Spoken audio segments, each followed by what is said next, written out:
हैं। अब ज़ेलेंस्की साहब ने एक बड़ी इंपॉर्टेंट बात कर दी, वो मैं आपको बताता हूँ। ज़ेलेंस्की साहब ने क्या कहा है। व्लादिमीर ज़ेलेंस्की साहब ने एक बड़ा अहम बयान दिया है, इस बयान को सीरियस लीजिएगा।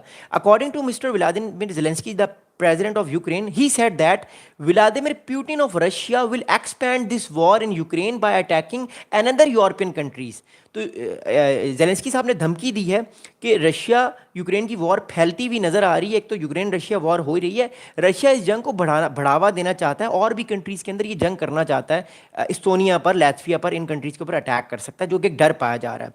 अब ज़ेलेंस्की साहब ने स्टेटमेंट एक्यूरेट क्या दी है वो मैं बताता हूँ। According to Mr. Zelensky, Putin will not wait to finish the war in Ukraine.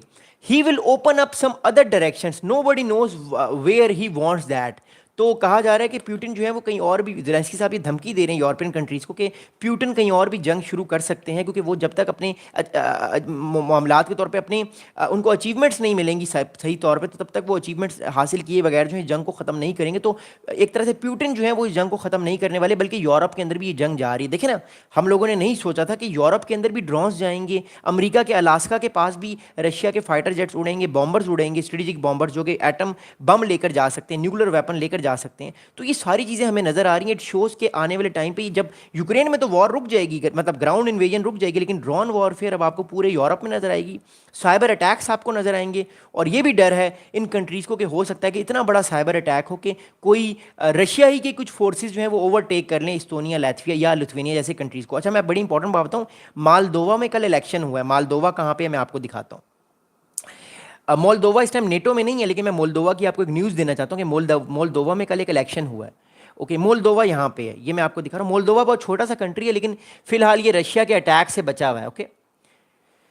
Okay, Moldova की तरफ से एक इल्ज़ाम लगाया गया रशिया पे। ये मोल्दोवा है, दिस इज़ मोल्दोवा। ये छोटा सा देख रहे हैं मैंने ब्लैक वाला, ये मोल्दोवा है। मोल्दोवा ये कह रहा है कि मोल्दोवा के इलेक्शंस के अंदर जो है वो रशिया ने साइबर अटैक्स किए हैं, और रशिया मोल्दोवा के अंदर अपनी प्रो रशियन गवर्नमेंट को लेकर आना चाह रहा था, जो कि आने वाले टाइम पे रशिया के इंटरेस्ट का पूरे रीजन में ख्याल रखे।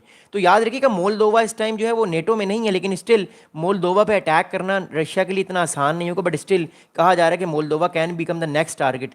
आई एम सॉरी, आई अपोलोजाइज, ये मोल्दोवा नहीं है, आई अपोलोजाइज, मैं माजरत करता हूँ। मोल्दोवा ये है, this is Moldova, not that.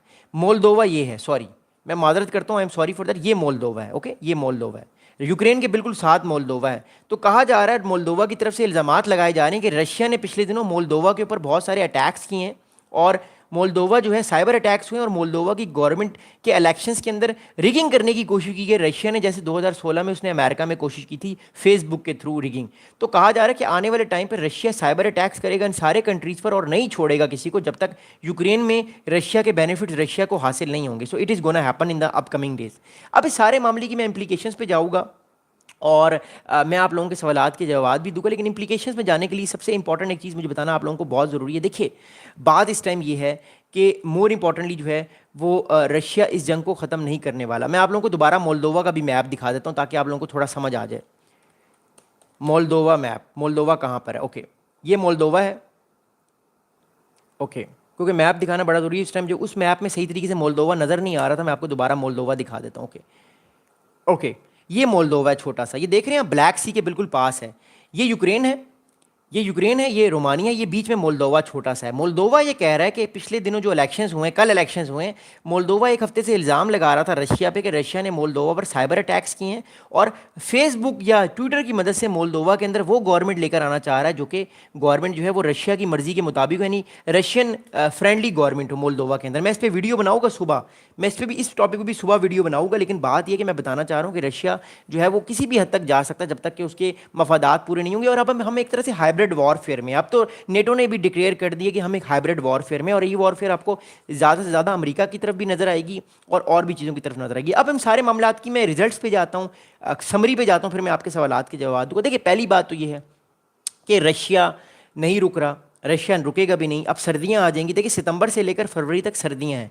सितंबर से फरवरी का जो टाइम है ये 4 से 5 महीने हैं जहां पे सर्दियां आ जाएंगी। तो रशिया अपने ग्राउंड ऑफेंसेस नहीं कर पाएगा, बिकॉज आपको पता है बर्फ़ में फ़ौज को चलाना इतना आसान नहीं होता, टैंक्स इतनी आसानी से नहीं चलते, फिसलन भी होती है और ट्रेन भी मुश्किल होती है, और यूक्रेन के लिए भी आसान नहीं होगा।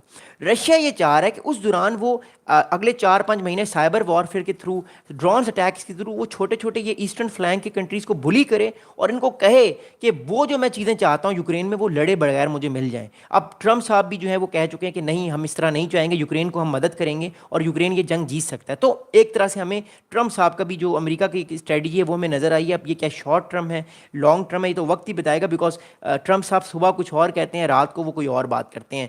अब मोर इंपॉर्टेंटली अगली बात मैं बताऊँगा। अगली बात ये है कि मैं इस टाइम यूरोपियन, आप प्लीज़ कमेंट्स भी करते रहें साथ साथ, मैं इस टाइम यूरोपियन कंट्रीज़ के न्यूज़ एनालिस्ट को सुन रहा हूँ, डिफेंस एनालिस्ट को सुन रहा हूँ, रिसर्च पेपर्स पढ़ रहा हूँ, न्यूज़ देख रहा हूँ। यूरोप के अंदर एक डर पाया जा रहा है कि हो सकता है आने वाले कुछ दिनों में रशिया, जब यहाँ पे जंग रुकेगी ना यूक्रेन रशिया में, तो हो सकता है रशिया कोई अटैक कर दे, इन्वेजन कर दे, इस्टोनिया की, लैथविया की, लिथुआनिया की, इनमें से किसी कंट्री की इन्वेजन कर सकता है रशिया। ये डर पाया जा रहा है। फिलहाल इस डर को हम कंफर्म तो नहीं कर सकते, बिकॉज इतना आसान तो नहीं होगा रशिया के लिए कि एक और फ्रंट वो खोल दे वॉर का, क्योंकि अगर वो नेटो के कंट्री पे अटैक करता है फिर आर्टिकल 5 भी चालू हो जाएगा। बट हिपोथेटिकली